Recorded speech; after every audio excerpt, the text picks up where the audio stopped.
U.S. President Donald Trump announced what he calls a historic milestone, a new roadmap brokered by his Board of Peace that calls for the complete phased disarmament of Hamas in Gaza. Trump says Israeli forces would withdraw as the weapons are turned over. Yet Hamas officials say while they have agreed to the framework, it's only if Israel stops its attacks and pulls its military out first. Joining us now to unpack these major developments is Ross Harrison. He's a senior fellow with the Middle East Institute and author of Decoding Iran's Foreign Policy. So Ross, can you begin with just clarifying the most critical detail of this announcement? Who exactly is taking custody of Hamas's weapons? Well, that's not clear. In Hamas's reading, it's certainly not going to be the state of Israel. But it's not 100% clear who's going to take care of the weapons. But I think it's important, or take hold of the weapons. I think it's important to say, Jazan, that the Middle East is littered with agreements where outside powers have more invested in them than the actual protagonists, or in this case, it would be Israel and Hamas. So I think there's a lot of details to be worked out, but I think the lack of political will in the case of Israel, and even to some degree a certain cynicism on the Hamas side, because Hamas has really no desire, or I think even intention, really to fully disarm. So I think the notion that they've agreed to this, they fully understand that Israel is resistant to actually executing this agreement, since it controls somewhere between 60 and 70% of Gaza already. So I think it's a safe bet for them to agree to it, to placate their sponsors, Qatar and Egypt and Turkey, and knowing fully well that Israel's unlikely to agree to it, and even if they agree to it, to live up to it.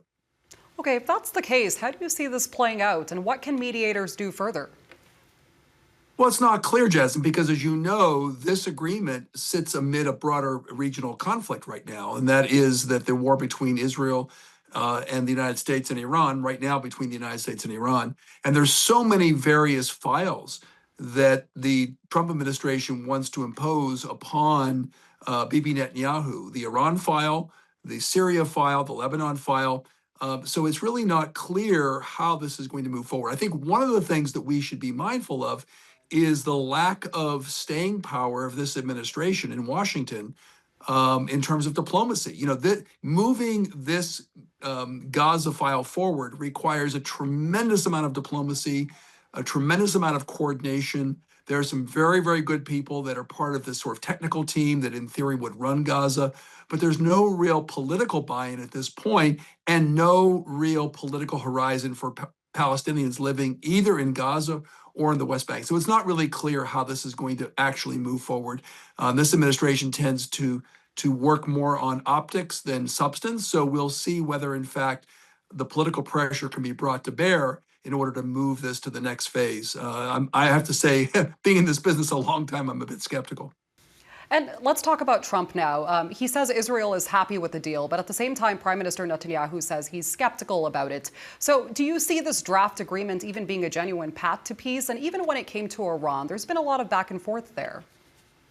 Yeah, I mean, I don't necessarily see this as a path to peace. Remember what Donald Trump has done up to this point relative to the Israeli-Palestinian file. The one win that he was able to force a ceasefire last fall that did lead to the release of the last hostages and the remains of the last hostages.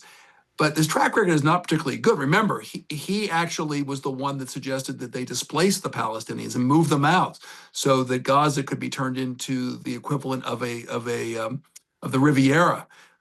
So I think in terms of the ability for both Israel and for the Palestinians to take this seriously, I'm quite skeptical. And remember, Bibi Netanyahu was under a certain amount of pressure, and has succumbed to a certain amount of pressure on restraining itself with Iran, and also agreeing to a ceasefire in Lebanon, and to it, not just that, a ceasefire, but an actual agreement between Israel and Lebanon.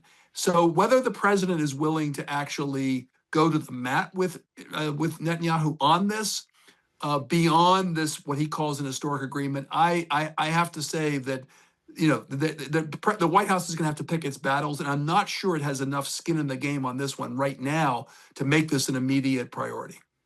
Okay, and before we get to Iran, last question on this. If this disarmament roadmap succeeds, what does the future of governance in Gaza look like under the proposed Palestinian Technocratic Committee? Well, you've asked, Jazan, the million-dollar question here, because what the Israelis have done is basically preclude the Palestinian Authority, which is the only even quasi-legitimate governing authority in Palestine. They've precluded them from basically a role in Gaza at this point. So they've relied on the sort of technocratic elite. The technocratic elite are very competent people, but they're not necessarily those that can create the political traction on the ground. So it's really not clear what the horizon is here. If in fact this agreement moves forward, which I'm skeptical of, moves forward, there's going to have to be a lot of push and pull. What role Hamas will play in any kind of governing structure, if in fact it does disarm, what role the Palestinian Authority will play. And in the absence of those two actors, a local elite that could emerge. And there really is nobody on the ground at this point in time that can play a governing role that has any kind of real credibility or legitimacy with the Palestinian people. And that's going to be the ultimate test. The leadership is going to have to develop legitimacy with the Iranian people. I'm sorry, with the Gazan people population, and also is going to have to be acceptable to all the other external actors. And that's a big, tall order at this stage. Okay, and now we'll talk about Iran. There has been a lot of back and forth about where negotiations stand, and Trump has threatened new strikes on Iran. While we don't know much about the potential targets, Trump did recently ramp up his threats to bomb Pickaxe Mountain. It's a suspected Iranian nuclear site, as you know. What is driving this massive escalation we are seeing right now? Well, that's clear, Jazan, and that is that the United States is in what we call an escalation trap, in that Donald Trump can escalate. So he can try to take Carg Island, he can try to bomb Carg Island, the oil terminal near the Strait of Hormuz. For Iran, it can threaten to bomb Pickaxe Mountain, where there's 468 kilograms, about 900 pounds, of highly enriched uranium. But the question is, to what strategic effect? Listen, at this stage, there is no real end to this war without some kind of negotiation at this point. And Donald Trump is stuck in a trap where he believes he has to escalate, but to no real strategic benefit. It's not going to get, if he thinks that one more turn of the screwdriver is going to get the Iranian regime to capitulate, it's unlikely to do that. And then the other part of the trap is, if he de-escalates at this point, then he has to sort of admit defeat, or at least look like he's been defeated. And the Iranians also are in that trap with him. And for the Iranians, and this is what is driving the escalation, Jazan, with the Iranians, actually, escalation has lower risk than de-escalation. And that's what you've been seeing. They have the ones this week that have actually launched some of the aggression, because they believe that they have to force the United States to face the fact that escalation is not going to work, and at least create the preconditions towards some kind of eventual negotiation, if that would even happen. So we're in this moment where both parties seem to have a propensity to escalate and not negotiate, but where the need for negotiation is its greatest, because this conflict could eventually lead to a situation where neither Iran nor the United States control the dynamics, because we now have Israel-Palestine, as we discussed in this conversation. We have the Ukraine-Russian conflict now conflating to some degree with the U.S.-Iran conflict. We have the Lebanese conflict. We have conflict between the Houthis and Saudi Arabia. So at some point in time, if this does not lead to de-escalation, the parties may actually not have any choice. And that is how world wars can start, and that's how regional wars can start. And that's the knife edge we're on right now, Jazan. All right, Ross, as always, thank you so much for your time and insight today. Thank you, Jazan. That is Ross Harrison. He's a senior fellow at the Middle East Institute and author of Decoding Iran's Foreign Policy.